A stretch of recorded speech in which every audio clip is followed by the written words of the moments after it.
तो आइए दोस्तों, आज हम एक नई कहानी सुनने को जा रहे हैं जिसका नाम है आइसक्रीम वाले की एक मीठी और मज़ेदार कहानी।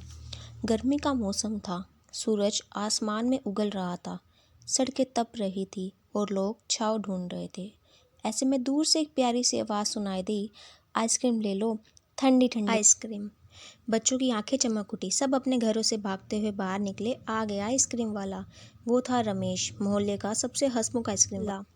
उसके पास पुरानी साइकिल थी जिस पर लोहे का एक बड़ा डिब्बा बंधा रहता था। उस डिब्बे में रंग बिरंगी आइसक्रीम रखी होती, चॉकलेट, स्ट्रॉबेरी, ऑरेंज और सबसे ज़्यादा बिकने वाली मलाई कुल्फ़ी। रमेश का चेहरा हमेशा मुस्कुराता रहता था।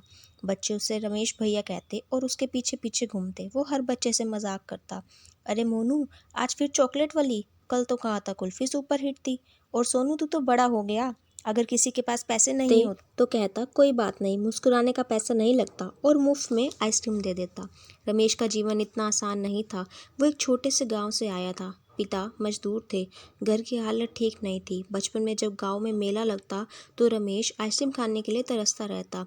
एक बार एक बूढ़े आइसक्रीम वाले ने उसे एक कुल्फ़ी दी और कहा, बेटा, आइसक्रीम सिर्फ ठंडक नहीं देती है, ये खुशी देती है। उस दिन रमेश ने ठान लिया, मैं भी एक दिन ऐसा आइसक्रीम वाला बनूंगा जो सबको मुस्कुराए। वक्त बीता और कुछ सालों बाद रमेश शहर आ गया। वहाँ उसने एक आइसक्रीम वाले के साथ काम करना शुरू किया। वहीं से उसे सीख मिली, मेहनत, ईमानदारी और लोगों को खुश रखना। अब रमेश खुद की साइकिल और छोटे फ्रीज़र लेकर हर गली में घूमता रहता। उसकी एक 7 साल की बेटी थी, गुड़िया। रमेश अपनी कमाई से उसकी स्कूल फीस भरता और सपने देखता कि वो पढ़ लिख कर बड़ी अफसर बने। गुड़िया रोज़ शाम को कहती, पापा, जब मैं बड़ी हो जाऊंगी तो आपके साथ आइसक्रीम बेचूंगी। रमेश हंसते हुए कहता, नहीं बेटा, तू डॉक्टर बनेगी और मैं तेरे क्लिनिक के बाहर आइसक्रीम बेचूंगा। गुड़िया खिलखिला उठती। यही रमेश की ज़िंदगी की सबसे बड़ी खुशी थी। एक दिन गुड़िया बीमार पड़ गई। डॉक्टर ने उसका इलाज महंगा बताया और कहा कि इसका इलाज महंगा है वरना दिक्कत बढ़ सकती है। रमेश के पास इतने पैसे नहीं थे। वो रात भर सोचता रहा, अब क्या करूं। अगले दिन उसने हिम्मत नहीं हारी। उसने अपनी आइसक्रीम में कुछ नया करने का फैसला किया। उसने शुरू किया सरप्राइज़ आइसक्रीम। वो आइसक्रीम जिनके अंदर छोटी टॉफ़ियाँ, चॉकलेट और रंगीन जेली होती। बच्चे जब खाते तो खुशी से बोलते, अरे भैया, अंदर तो टॉफ़ी निकली, मुझे दो एक और। बस फिर क्या था, रमेश की आइसक्रीम शहर में मशहूर हो गई। बिक्री बढ़ी, कमाई बढ़ी और कुछ ही हफ्तों में उसने गुड़िया का इलाज करवा लिया। अब रमेश सिर्फ आइसक्रीम वाला ही नहीं, बच्चों का दोस्त बन चुका था। बड़े लोग भी कहते, रमेश जहाँ जाता है वहाँ ठंडक ही ठंडक छा जाती है।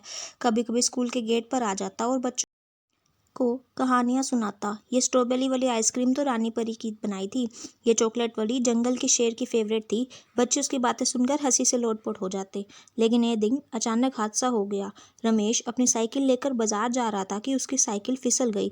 पूरा आइसक्रीम बॉक्स सड़क पर गिर गया। सारी आइसक्रीम पिघल गई। लोग इधर उधर देखने लगे। रमेश के हाथ में चोट भी लगी। बच्चे दौड़ते हुए आए, भैया, अब आप आइसक्रीम कैसे बेचेंगे। रमेश ने डर के बावजूद मुस्कुराकर कहा, बेटा, आइसक्रीम तो फिर बन जाएगी, लेकिन मुस्कान कभी नहीं जानी चाहिए। उस दिन शाम को मोहल्ले के लोग इकट्ठा हुए। सबने थोड़े थोड़े पैसे दिए और रमेश के लिए नया बॉक्स और टायर बनवाया। बच्चों ने साइकिल पर रंगीन रिबन बांधी। रमेश की आंखें भर आई, पर होठों पर मुस्कान थी। साल बीते।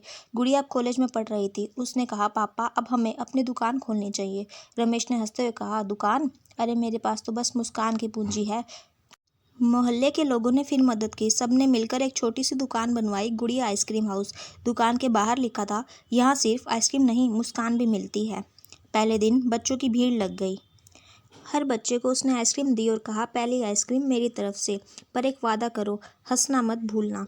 शाम को दुकान बंद होने के बाद रमेश ने आसमान की ओर देखा। गुड़िया ने पूछा, क्या सोच रहे हैं पापा। तो बोला, सोच रहा हूँ, जिंदगी भी आइसक्रीम जैसी है, अगर जल्दी जल्दी खा ली तो मज़ा नहीं आता, धीरे धीरे चखो, हर पल का स्वाद लो।